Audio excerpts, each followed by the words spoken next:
Mr. President, ladies and gentlemen, I didn't intend to come here this year. My country is at war, fighting for its life. But after I heard the lies and slanders leveled at my country by many of the speakers at this podium, I decided to come here and set the record straight.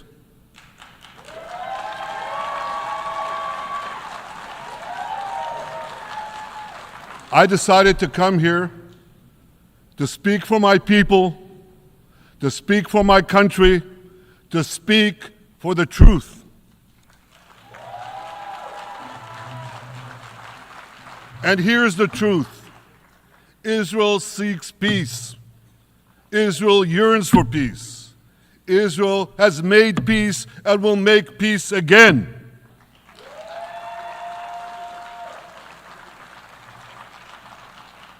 Yet we face savage enemies who seek our annihilation, and we must defend ourselves against these savage murderers. Our enemies seek not only to destroy us, they seek to destroy our common civilization and return all of us to a dark age of tyranny and terror. When I spoke here last year, I said we faced the same timeless choice that Moses put before the people of Israel thousands of years ago. As we were about to enter the Promised Land, Moses told us that our actions will determine whether we bequeath to future generations a blessing or a curse. And that is the choice we face today. The curse of Iran's unremitting aggression, or the blessing of a historic reconciliation between Arab and Jew. In the days that followed that speech, the blessing I spoke of came into sharper focus. A normalization deal between Saudi Arabia and Israel seemed closer than ever. But then came the curse of October 7th. Thousands of Iranian-backed Hamas terrorists from Gaza burst into Israel in pickup trucks, on motorcycles, and they committed unimaginable atrocities. They savagely murdered 1,200 people. They raped and mutilated women. They beheaded men.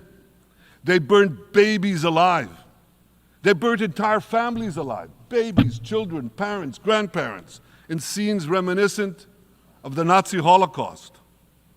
Hamas kidnapped 251 people from dozens of different countries, dragging them into the dungeons of Gaza. Israel has brought home 154 of these hostages, including 117 who returned alive. I want to assure you, we will not rest until the remaining hostages are brought home too. And some of their family members are here with us today. I ask you to stand up.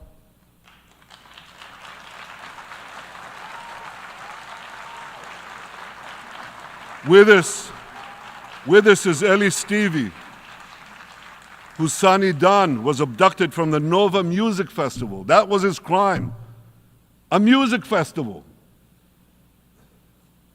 And these murderous monsters took him. Kobe Smirno, whose son Jonathan was murdered, and his corpse was taken into the dungeons, into the terror tunnels of Gaza, a corpse held hostage. Salim al-Atrash, whose brother Muhammad, a brave Arab-Israeli soldier, was murdered. His body too was taken to Gaza. And so was the body of Ifat Hyman's daughter in Bar, who was brutally murdered at that same music festival. With us is Sharon Sharabi, whose brother Yossi was murdered, and who prays for his older brother Eli, who is still held hostage in Gaza. And with us too is Izhar Lifsich from Kibbutz Nir Oz, a kibbutz that was wiped out by the terrorists. Thankfully, we achieved the release of his mother Yocheved, but his father Oded is still languishing in an underground terrorist hell of Hamas. I again promise you, we will return your loved ones home. We will not spare that effort until this holy mission is accomplished.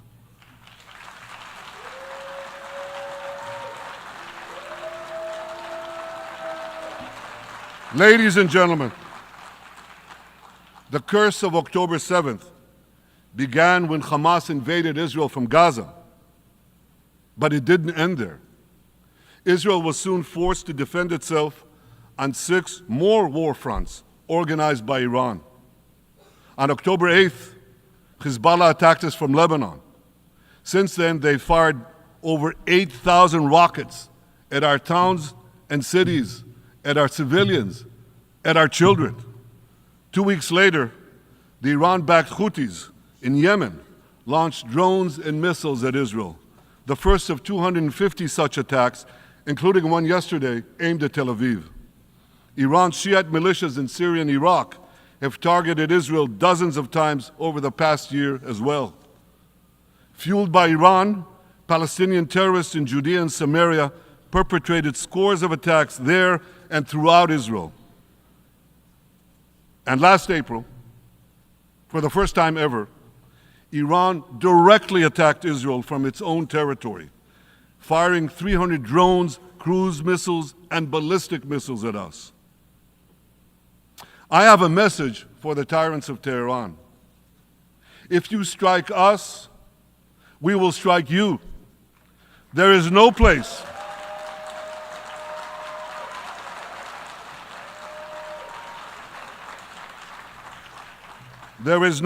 in Iran that the long arm of Israel cannot reach, and that's true of the entire Middle East.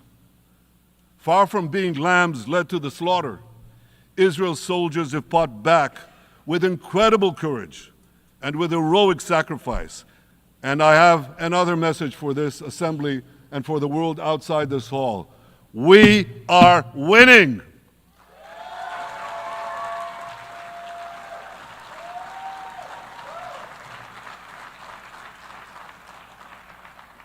Ladies and gentlemen, as Israel defends itself against Iran in the seven-front war, the line separating the blessing and the curse could not be more clear. This is the map I presented here last year. It's a map of a blessing. It shows Israel and its Arab partners forming a land bridge connecting Asia and Europe between the Indian Ocean and the Mediterranean Sea.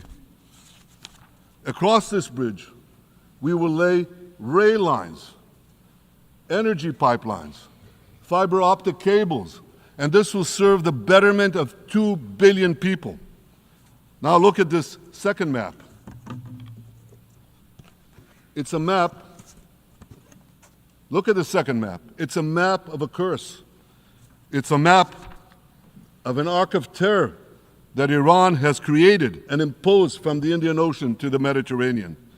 Iran's malignant arc has shut down international waterways. It cuts off trade. It destroys millions, destroys nations from within, and inflicts misery on millions. On the one hand, a bright blessing, a future of hope. On the other hand, a dark future of despair. And if you think this dark map is only a curse for Israel, if you think that, then you should think again. Because Iran's aggression, if it's not checked, will endanger every single country in the Middle East and many, many countries in the rest of the world. Because Iran seeks to impose its radicalism well beyond the Middle East. That's why it funds terror networks on 5 continents. That's why it builds ballistic missiles for nuclear warheads to threaten the entire world. For too long, the world has appeased Iran. It turns a blind eye to its internal repression. It turns a blind eye to its external aggression. Well, that appeasement must end. And that appeasement must end now.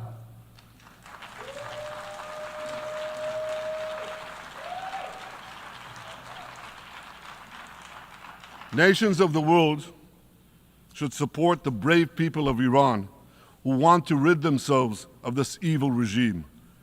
Responsible governments should not only support Israel in rolling back Iran's aggression, they should join Israel.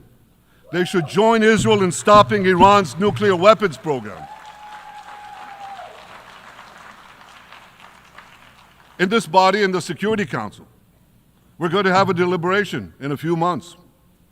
And I call on the Security Council to snap back UN Security Council sanctions against Iran, because we must all do everything in our power to ensure that Iran never gets nuclear weapons.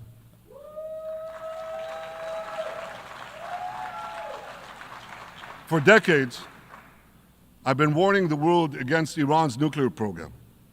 Our actions delayed this program by perhaps a decade, but we haven't stopped it.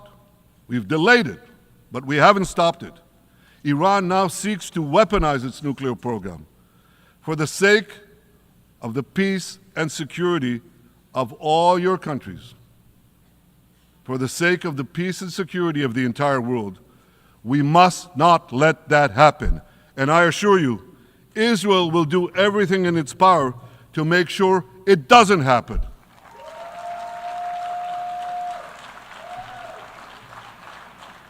So, ladies and gentlemen, the question before us is simple. Which of these two maps that I showed you will shape our future? Will it be the blessings of peace and prosperity for Israel, our Arab partners, and the rest of the world?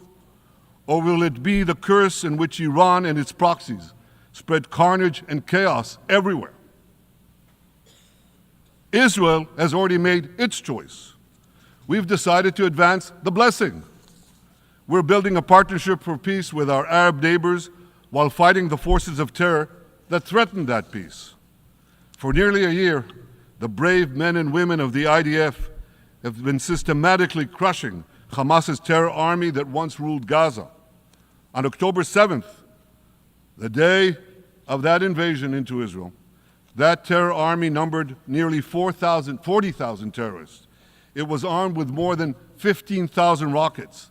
It had 350 miles of terror tunnels, an underground network bigger than the New York subway system, which they used to wreak havoc above and below ground.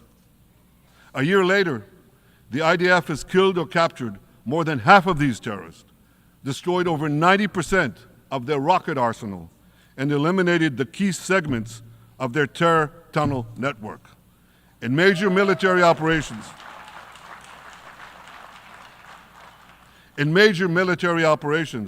we destroyed nearly all of Hamas's terror battalions, 23 out of 24 battalions. Now, to complete our victory, Hamas's remaining fighting capabilities, we are taking out senior terrorist commanders and destroying remaining terrorist infrastructure. But all the while, and I'll say this one more time, we remain focused on our sacred mission, bringing our hostages home, and we will not stop until that mission is complete. Now, ladies and gentlemen, even with Hamas's greatly diminished military capability, the terrorists still exercise some governing power in Gaza by stealing the food that we enable aid agencies to bring into Gaza. Hamas steals the food, and then they hike the prices. They feed their bellies, and then they fill their coffers with money that they extort from their own people. They sell the stolen food at exorbitant prices. And that's how they stay in power. Well, this too has to end, and we're working to bring it to an end.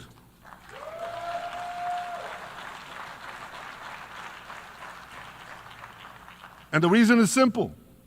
Because if Hamas stays in power, it will regroup, rearm, and attack Israel again and again and again, as it is vowed to do. So Hamas has got to go.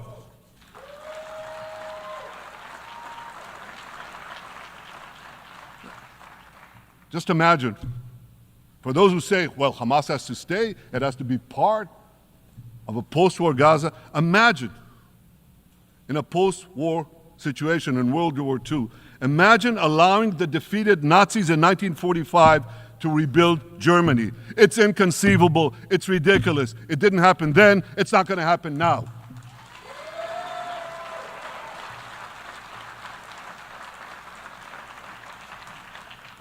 This is why Israel will reject any role for Hamas in a post-war Gaza.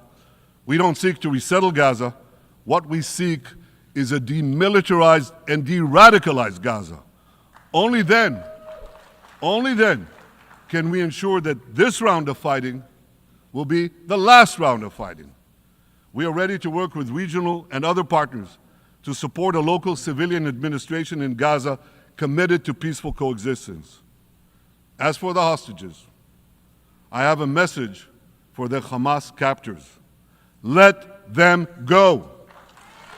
Let them go. All of them. Those alive today must be returned alive, and the remains of those whom you brutally killed must be returned to their families. Those families here with us today, and others in Israel, deserve to have a resting place for their loved ones, a place where they can grieve and remember them. This war, ladies and gentlemen, this war can come to an end now. All that has to happen is for Hamas to surrender, lay down its arms, and release all the hostages. But if they don't, we will fight until we achieve victory, total victory. There is no substitute for it.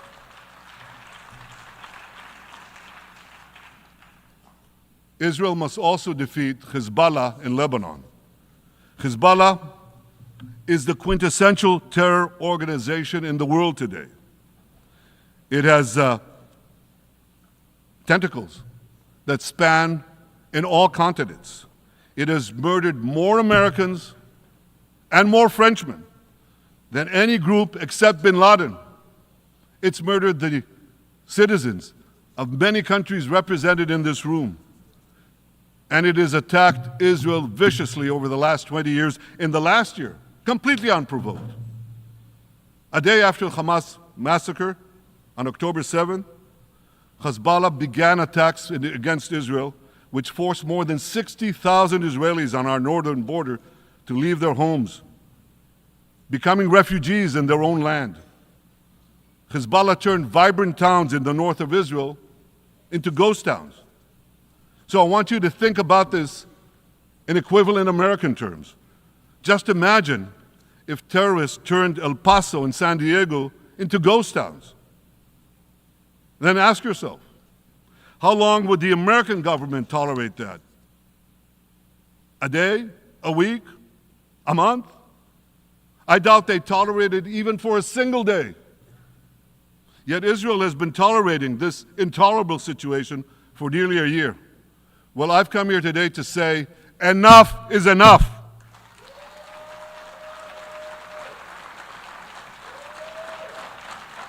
We won't rest until our citizens can return safely to their homes. We will not accept a terror army perched on our northern border, able to perpetrate another October 7th style massacre. For 18 years, Hezbollah brazenly refused to implement UN Security Council Resolution 1701, which requires it to move its forces away from our borders.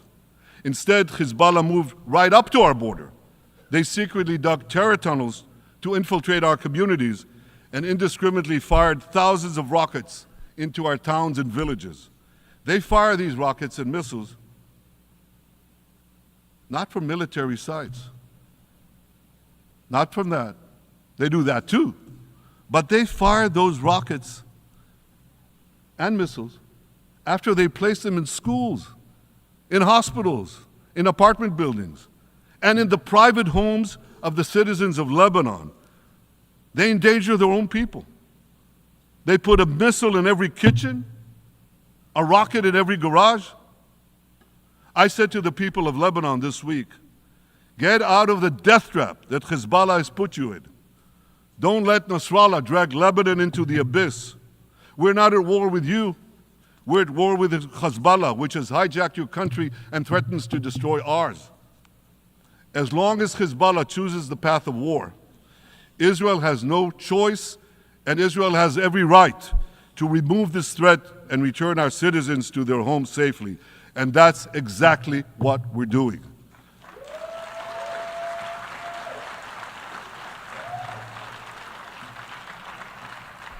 Just this week, the IDF destroyed large percentages of Hezbollah's rockets, which it built with Iran's funding for 3 decades. We took out senior military commanders who not only shed Israeli blood, but American and French blood as well. And then we took out their replacements, and then the replacements of their replacements. And we'll continue degrading Hezbollah until all our objectives are met.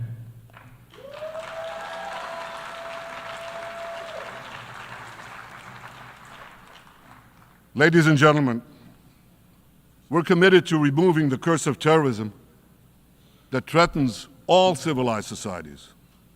But to truly realize the blessing of a new Middle East, we must continue the path we paved with the Abraham Accords 4 years ago. Above all, this means achieving a historic peace agreement between Israel and Saudi Arabia.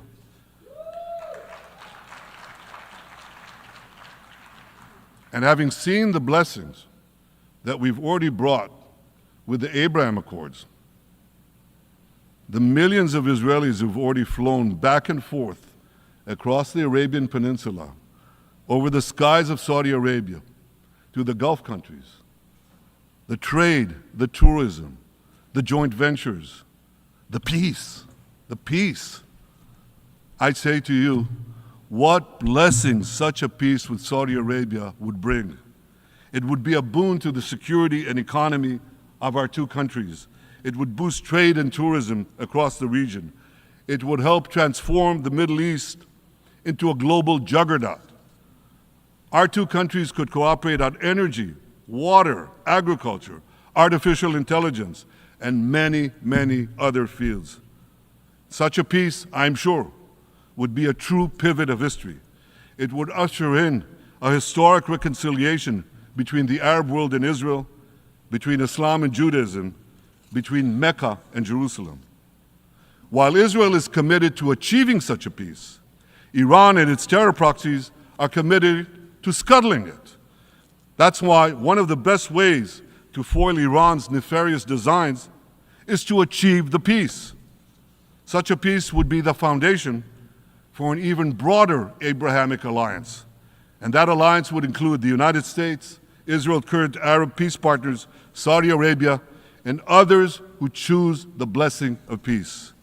It would advance security and prosperity across the Middle East and bring enormous benefits to the rest of the world. With American support and leadership, I believe this vision can materialize, and much sooner than people think. And as the Prime Minister of Israel, I will do everything in my power to make it happen. This is an opportunity that we and the world should not let go by.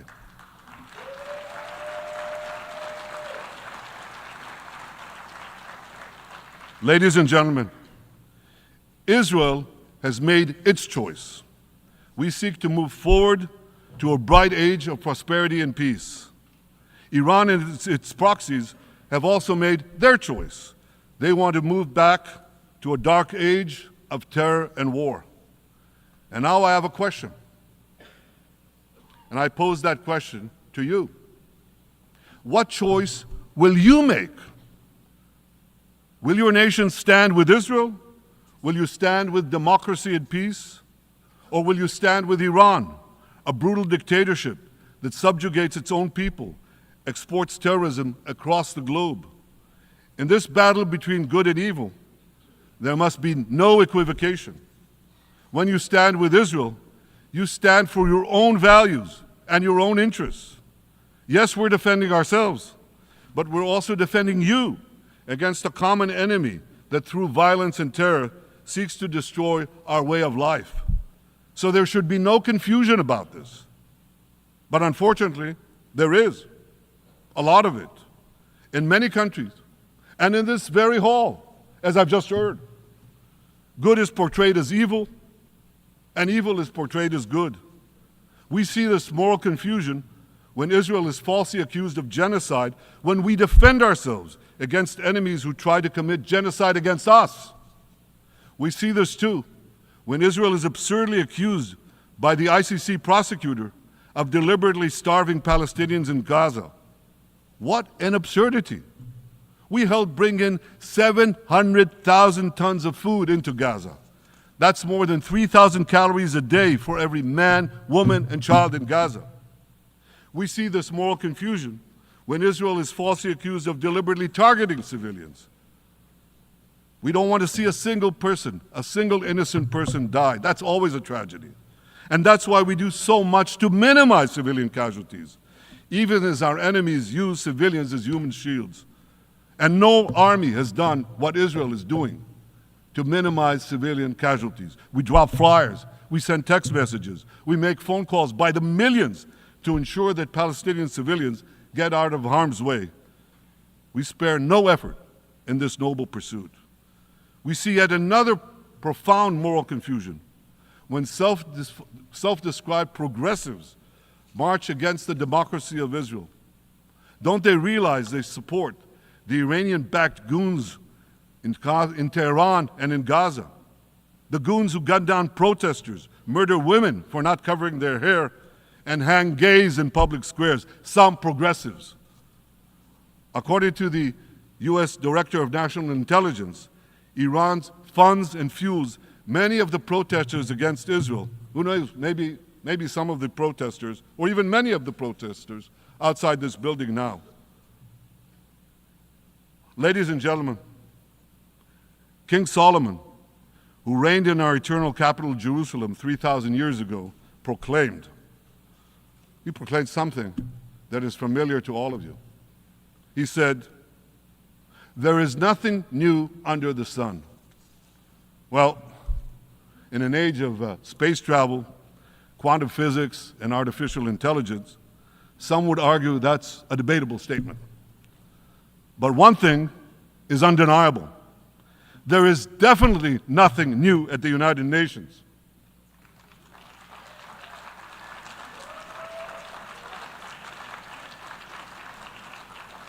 Take it from me. I first spoke from this podium as Israel's ambassador to the UN in 1984. That's exactly 40 years ago. And in my maiden speech here, I think it's the same podium, by the way. In my maiden speech here, I spoke against a proposal to expel Israel from this body. 4 decades later, I find myself defending Israel against that same preposterous proposal. And who's leading the charge this time? Not Hamas, but Abbas, Palestinian Authority President Mahmoud Abbas. This is the man who claims he wants peace with Israel. Yet he still refuses to condemn the horrific massacre of October 7th. He's still paying hundreds of millions to terrorists who murder Israelis and Americans. It's called pay for slay. The more you murder, the more you get paid. And he still wages unremitting diplomatic warfare against Israel's right to exist and against Israel's right to defend itself. And by the way, they amount to the same thing.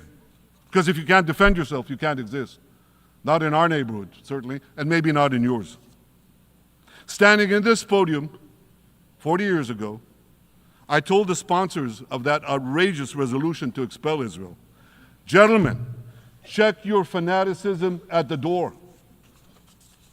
Today, I tell President Abbas and all of you who would shamefully support that resolution, check your fanaticism at the door. The singling out of the one and only Jewish state continues to be a moral stain on the United Nations. It has made this once respected institution contemptible in the eyes of decent people everywhere. But for the Palestinians, this UN House of Darkness is home court. They know that in this swamp of anti-Semitic bile, there's an automatic majority willing to demonize the Jewish state on anything.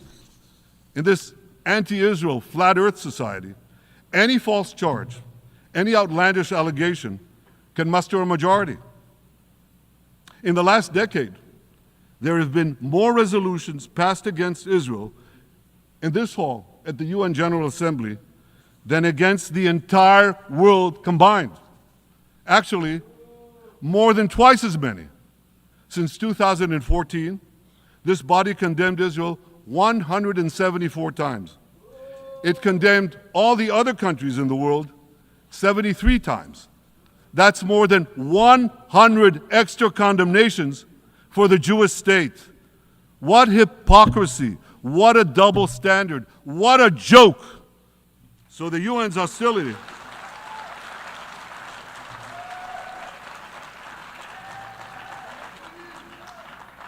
So all the speeches you heard today, all the hostility directed at Israel this year, it's not about Gaza. It's about Israel. It's always been about Israel's very existence. And I say to you, until the Jewish state is treated like other nations, until this anti-Semitic swamp is drained, the UN will be viewed by fair-minded people everywhere as nothing more than a contemptuous farce.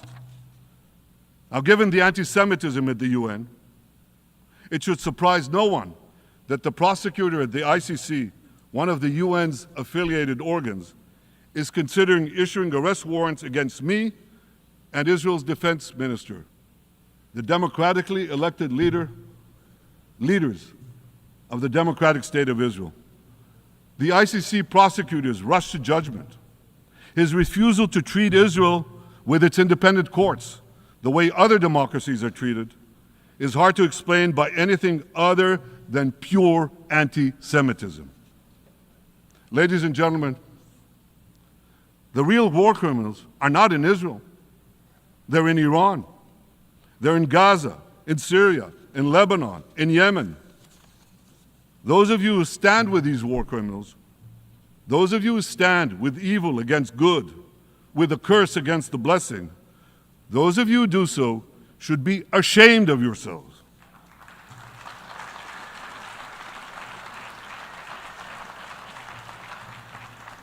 But I have a message for you. Israel will win this battle. We'll win this battle because we don't have a choice. After generations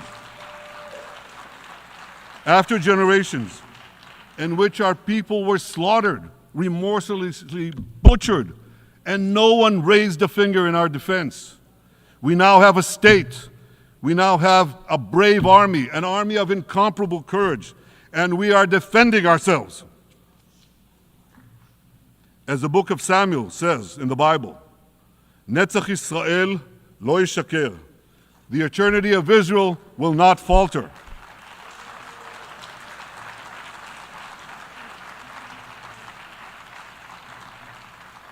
In the Jewish people's epic journey from antiquity, in our odyssey through the tempest and upheavals of modern times, that ancient promise has always been kept, and it will hold true for all time.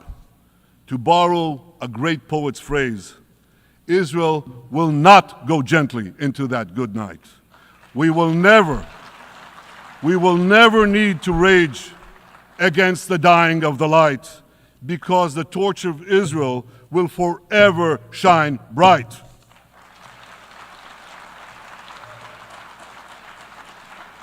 To the people of Israel and to the soldiers of Israel, I say, be strong and of good courage. חזקו ואמצו ואל תיראו מפניהם, כי אדוני אלוהיך הוא ההולך עמך, לא ירפך ולא יעזבך. Am Yisrael Chai, the people of Israel live, now, tomorrow, forever. Thank you.